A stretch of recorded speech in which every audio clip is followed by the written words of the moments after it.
Oli chicos! Anyway, papunta kami ngayon ng Cercidia kasama ko ang aking mama at aking roommate na si Ate Gloria.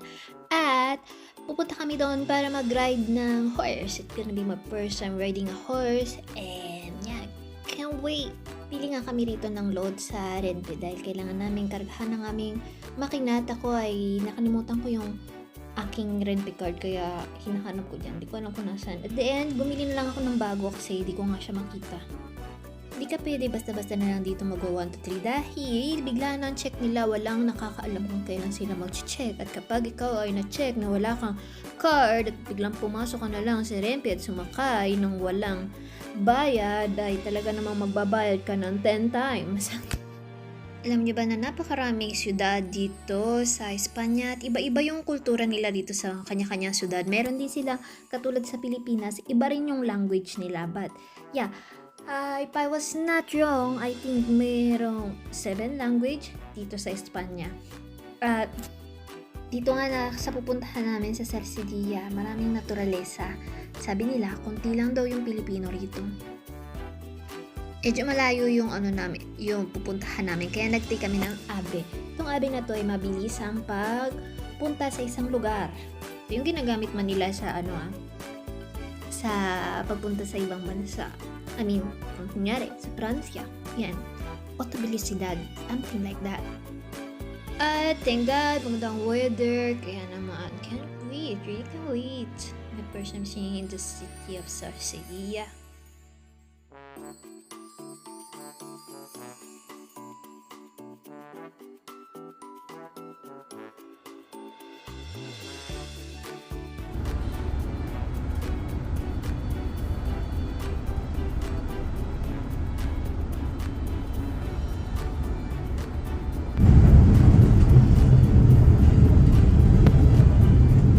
De trayecto. Correspondencia con la línea de...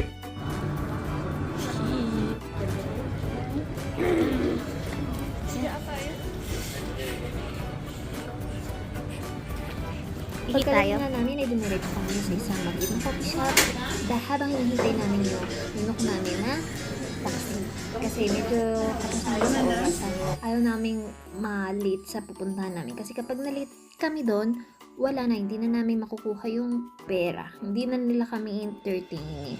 Kasi yung araw na, yung oras na binok namin, yun dapat kami dumating dun, yung oras na dapat nandun kami. Ganun sila kay stricto man sa time dito. Siyempre, may iba man silang customer, hindi lang kami. Siyempre, di ba?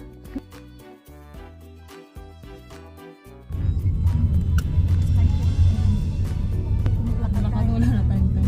Maglakad tayo kahit magpatakbo sa Thankfully, umabot naman kami sa time at yan, nakikita nyo nga, papunta na kami sa location at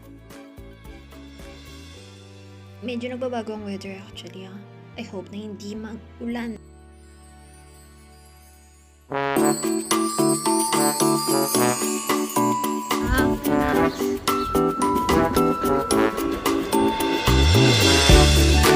And finally, andyan na nga kami. Nakasakay si Mama at si Ate Gloria sa mga kabayo na yan. Unfortunately, they weren't able to take a video of me kasi natatakot ng aking madma na baka mahulog siya sa kabayo. Kaya ako na lang yung nag-video sa kanila. Te, hello kayo! Pero hindi ko ginamit yung phone ko sa pagkuha ng video kung pag-ride namin kasi medyo siya, it's very dangerous sa banda para makasakay ka sa kabayo tapos mag-video-video ka. So, wala kaming video habang nagtutour kami dun sa lugar na nakasakay sa kabayo kasi it's very dangerous. We don't wanna risk ourselves and be like a dumb person around.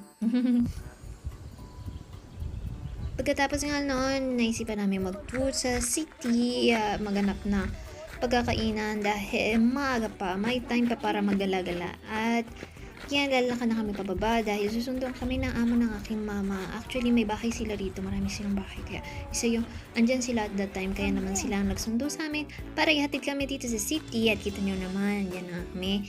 Ganap kami ng pagkakainan. Anyway guys, it was a very fun experience for all of us. Behave naman ng aking kabayo kahit na huminto siya sa kalagitnaan. Pero I manage it. Actually, na-realize ko pagkatapos na sana may pet din akong kabayo tas magagala kami sa syudad. Diba? Delusional.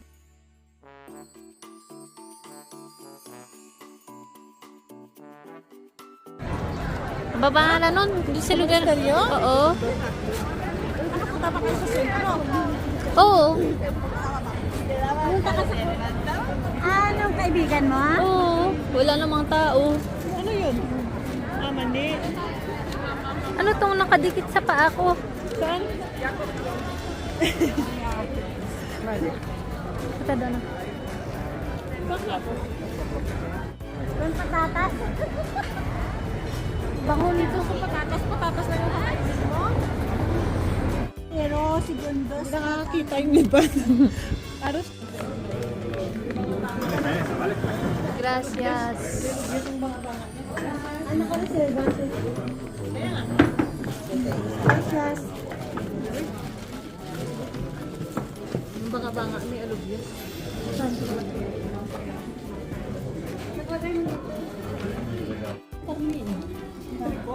Tikman mo yan, masarap yun. Itlog ka mo. Parang ang sarap naman ang order ni ate.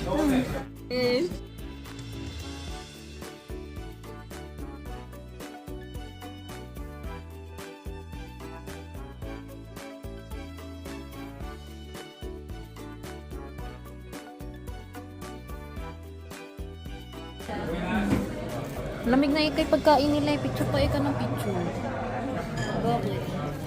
Bakit po? Yung babae na susampa. Kung tumingin tayo, si mama titingin yan eh. Mahirap na yan. Akala mo, mamaya pa ako titingin ka. Wala yan. Kaya nga mahal yun. 18, dali, una. Kaya nga mahal yung 19 euros eh. Ito maganda yung pagkapuliso niya. Yung akin, konti lang titikpan ko lang baka hindi ko naman.